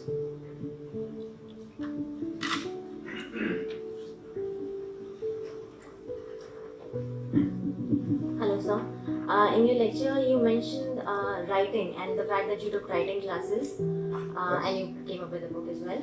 And my question is that as students, when we are asked to refer to works, not just in architecture, in other professions in India as well, we often tend to go and refer foreign authors, and which books are great, and there are also Indian authors. But do you feel that there is a lack of documentation or lack of writing in India in general as compared to UK and America?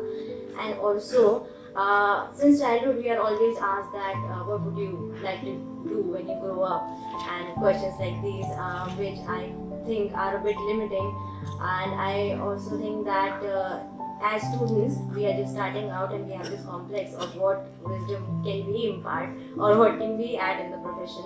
But any advice or ideas of how we can start writing or documenting at our level, and maybe someday we can. See, I think the first thing is that just start writing.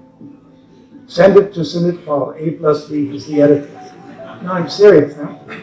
In my office, I've told young kids, like recently one of the boys made a planogram of our building, and I said, send it to Maria Lewis in, what is it, the Indian art, what's it called? Architecture and Interiors.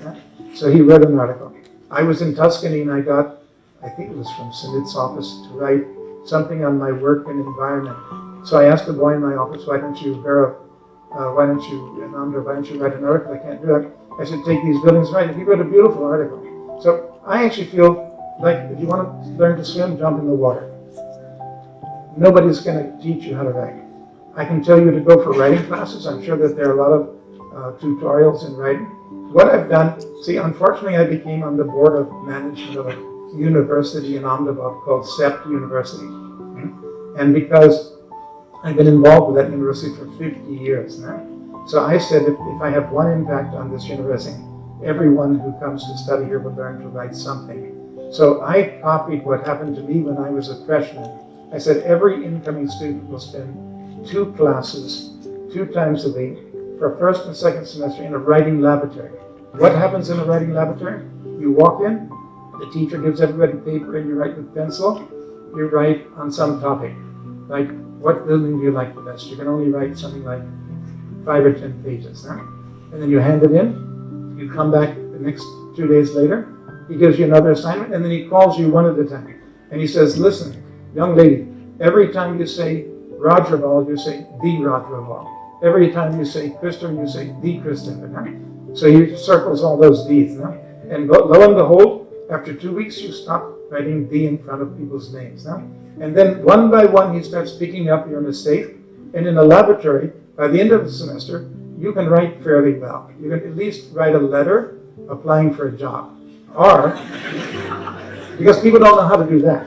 See, one advice to students since we're about writing, do you know that we get letters through email that say, Dear Madam Sir, I love your architecture so much. And I know that they just send the same email to hundreds of people. But, so, use a little smarts when you're writing letters of application. But you're talking about writing creatively. I would argue with you, take a topic, okay, you're sitting in Joseph Allenstein's complex, and I think Professor Ghosh has added to it. Huh? Write an article about it. It's a very interesting building. Huh? And you can write an article about this center. And I'm sure out of the 34 journals on interior design and architecture, one of them is going to publish it. And if it's really, really good, A+D may publish it. That is still a commentary on this evening's journey. Why not? Yes. I'm not an architect, but I have a very basic question. Almost every city and town in the country is spreading, and when one travels, one sees that it's totally haphazard growth, unplanned, chaotic, and I'm sure all this planning is being done by the government agencies. Is there any mechanism under which they consult, say, prominent architects, planners, or other architectural bodies so that you can contribute in some way or the other? I'm not sure whether I should answer that or whether everybody here should answer. I actually feel, you see, what your question is very relevant actually, because what happens is there are so many acts and authorities. If you're working in Bombay, there are something like in Panvel, the new international airport is coming. So there's the Maharashtra State's Roads Authority, which has authority over planning something like 4 kilometers on all sides of the major expressways which are winding around the airport.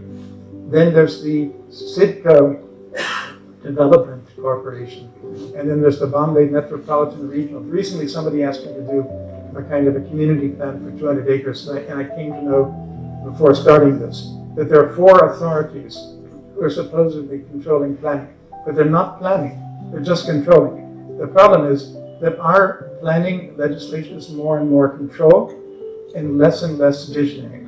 Now, what happened if you go 100 years ago? Probably the ugliest and dirtiest city in America was Chicago. It was a town for a meat packing town where cattle from all over the Midwest and West came and they butchered these animals and turned them into food modules and sent them back as food all over America. And they poured the blood into the rivers, which went into the lake. And people said that even the rivers were red. So here you have such a stinking city, full of all kinds of problems. And leading citizens get together and they made a competition for an imaginary plan of Chicago. So I feel architects should get together with chambers of commerce because commerce is suffering. It's not just people on the street, it's not just poor people. Industry is suffering, commerce is suffering because we have terrible cities. And we should do competitions in every city for a new plan for those cities. So I think it has to come from the people up. You see, in New York City, there are block groups, there are community groups called, I think, street groups or block groups. And they're all the time trying to stop nonsense from happening on their street by the corporation. So our people are not organized. See, the government is not going to give you something when you're not there to ask for it or to criticize it. In India, in our wards and in our communities, we don't have community membership. We don't have community viewpoints. People all think, oh, the government should do something for me. What about people's responsibilities? What about people making groups and voicing what their interests are? Because government is actually trying to control things. They're trying to stop crimes of building buildings that collapse. They're trying to stop overcrowding, having setback rules, and they're trying to regulate things. So visualizing new kinds of things, I think it has to come from the people. Yes, from architects too. Last two questions and then we'll have to conclude. This gentleman there. So when you're talking about planning and talking about slums and talking about smart city, what happens to India's villages? I mean, have we clearly abandoned them as a policy, as a planning thing that, like, you know, when we were growing up, it was like 80% of India was in villages. First, I have to tell you, this is a very dangerous man standing there. He was the editor of the Pune Mirror, and I wrote 15 articles on the planning of Pune through the Peshwa period and the Marat period. So we actually have a long association. But I think that's another place. See, we have so many architecture students, and they wonder, what can we do? What about our villages? Now, what about the small towns? And I feel, if I were a young architect, I would not settle in Pune, Bombay, Delhi, etc. I would find a really nice town like Swami Malai in Tamil Nadu or some nice town, and I would go and start working with that town.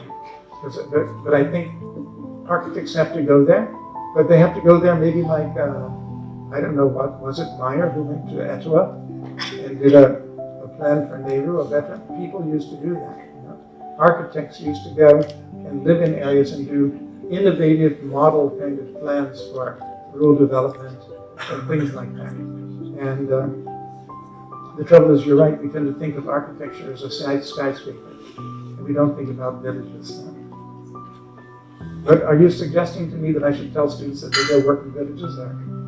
Or that I should write it, I can write an article? Let's not focus about conversations when we're talking about huge urbanization in India and huge migration happening. And so clearly there's a planning here and sustenance and all that. So where villages are not featuring in the discourse or priority anywhere probably. No, I think it's. I mean, we are talking about smart city and getting votes out of it. We are not talking about smart villages. I mean, and villages were essentially smart in India program. This is I thought that also. No, but the point is this. There has to be some kind of leadership to do this. Like, we can all sit in Delhi and the International Center and say we should do something about villages, but maybe you and I should choose a village and we should start working there. No, seriously, and you as a journalist and I as an architect can then share our experience, because we're always telling other people to do this. But I think, you know, the 50s and 60s in India was a wonderful period. There were people actually doing this. There were people actually going to villages and starting all kinds of social work. And in Ahmedabad, when I came, there so many, Seva was there, and so many social workers, and really effective work was being done. And I think effective social work, there can be social architecture which is effective. But I think that's a very good point. Well, dear, I think we had space only for one question, but this gentleman has already overtaken the lady there, so you might as well ask your question, and then we'll go to the lady, and let that be the last question. Sir, if we aim to reinterpret a city's philosophy through architecture and planning, what do you think that needs to be done in the current scenario if we talk about Delhi itself? Could you repeat that slowly? So, if we aim to reinterpret a city's... We aim to reinterpret the city's philosophies and the working and people's thoughts through our planning and architecture as a whole, collectively? What should be done? What should be our approach? Or what is there See, I that still think needs to we be done? first have to, South Delhi, I don't know, Ranjit is an expert, so Vicky, you might have to leave early. But, the plan of 1962, paid for by the Ford Foundation, basically brought in a lot of American concepts, like plot coverage, setback, deficit, all these things. No? And the funny thing about the plan is, I may be wrong, Professor Chisty can correct me, but the urban villages in Delhi were not covered in that plan. That you could do anything you wanted in a village, and the plan was so American, it didn't have any automobile repair areas, any printing shops, any furniture manufacturing. So if you look at the villages in Delhi, they have, on plots which are maybe 15 feet wide, they have 6-story towers going up now. Because it's a very funny thing, we have American planning here in South Delhi, but in the villages we have nothing. So you go to Maroli or any of these villages, they're really terrible. So I think we need to look at, again, for India, what would be what do people need? What can they afford? And we need to look at the ability to pay of people, where they work and where they live. And we need to come up with alternative city planning models then.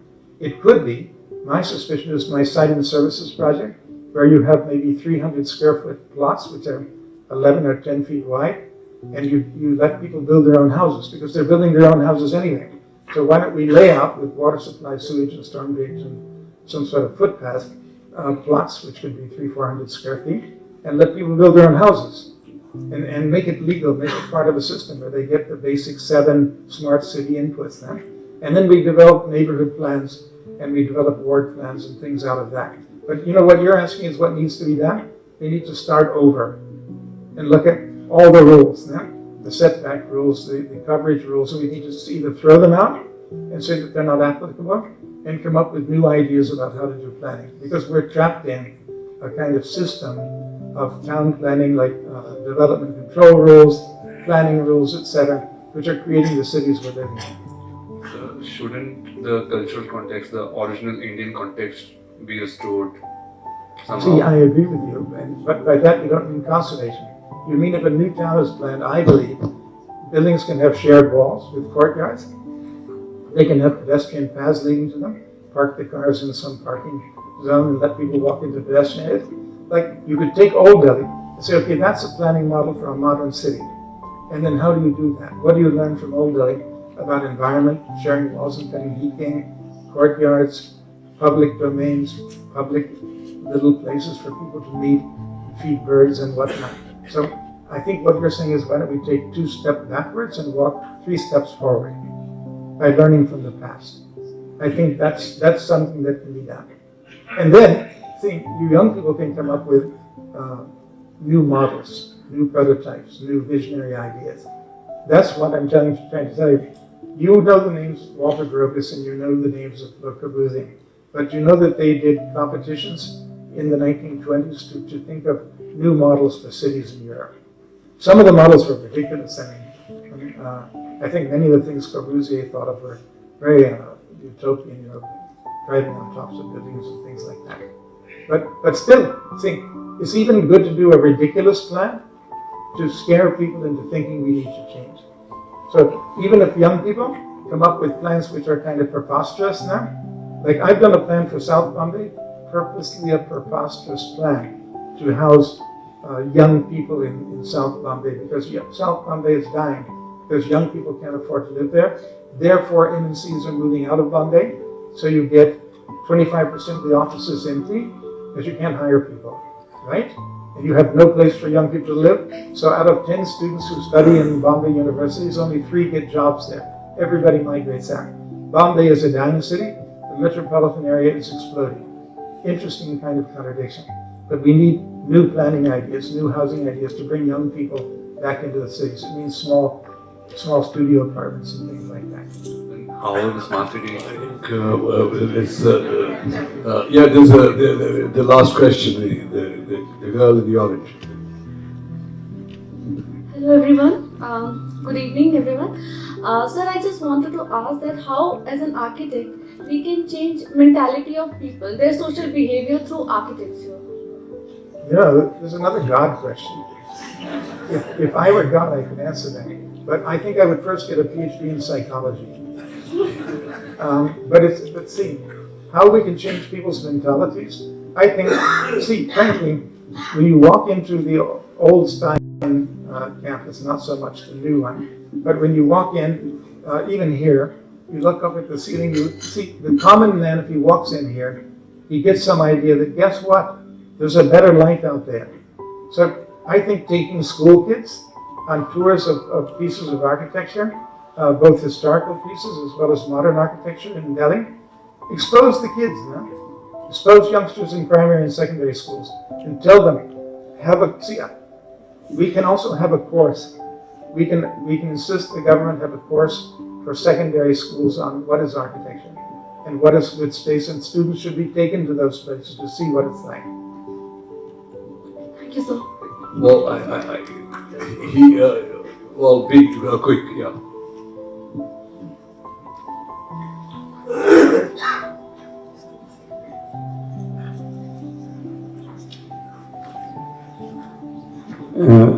I just want to ask one closing question. As we see the architecture in Rameshwaram or in Shiv Mandir in Aurangabad, which has stood test of time, and we can still go there and feel and get inspiration. But today's architecture, it is just like use and throw, with a life of 50 years, 100 years or 200 years. After 200 years, there will be no trace of that architecture which we are going to be calling modern architecture and other things. And in fact, it is more of engineering now than architecture. So how you sum up the future of architecture? Do you want to answer that, Jessica? See, look, I mean, it's true. If you go to Allura and you say Kailash Temple, I mean, that's hard to beat. But there was a lot of bad architecture done at that time also. You know, Dalatabad near Allura was actually called Deogiri. It was actually the first fort. It's in 3 levels now. The first fort was actually built by the Hindu kings now, and it had one kind of architecture, and then next the Badami Empire built the next level, and then the Mughals built the top. And there's actually different colors in those buildings as you go up. And there's some pretty bad architecture that was done in that period also now. Most of it, like you're saying, our architecture will disappear, the bad architecture. And I think that would be lovely if the bad architecture disappears and the Kailashas, they stand in time. But I think, look, there are some very good architects in India, and they're doing very good work. Let's not paint a picture that there's nothing good happening. And I think as our society matures, see, right now it's going in a period where consumption has been going up for the last 20 years, and everybody wants to wear a pair of Levi's and wear a uniform, which I talked about. Everybody wants to wear the Levi uniform instead of having a pluriform. But we'll reach a saturation point, and people will go back and start asking what happened to our traditional spaces, what happened to our communities, what happened to compassion, and we will go back to it. So, have faith. Thank you. Time to say thank you.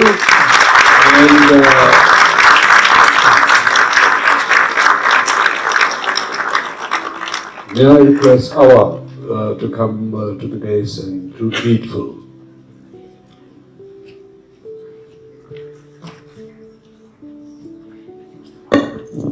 Just before I do the thanks, there was a young lady who's asking a question about fiction.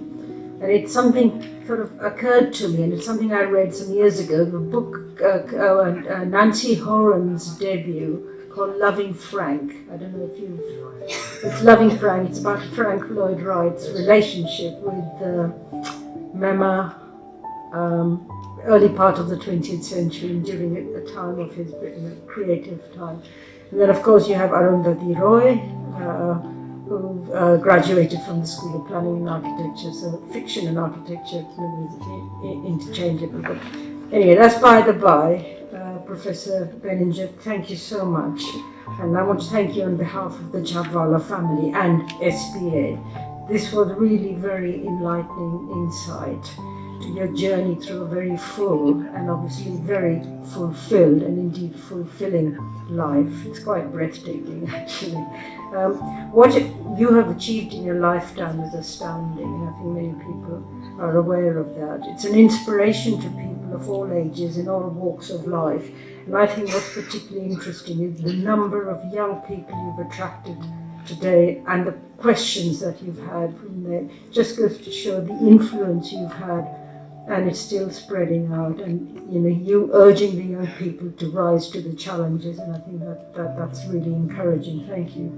Your talk was also a very fitting tribute to our father, C.S. Chapwala, for the way that you celebrate those that have taught you, and those in turn that have benefited from learning from you. I think that's a very important theme that features in your books as well, is the learning. And if I can just quote your words back to you, which is, there is only one kind of good luck in your life, and that is a good teacher. And I think you're clearly the proponent of that, so thank you for that. Can I just, as a small token of appreciation from our family, my sisters and I would like to make a small gift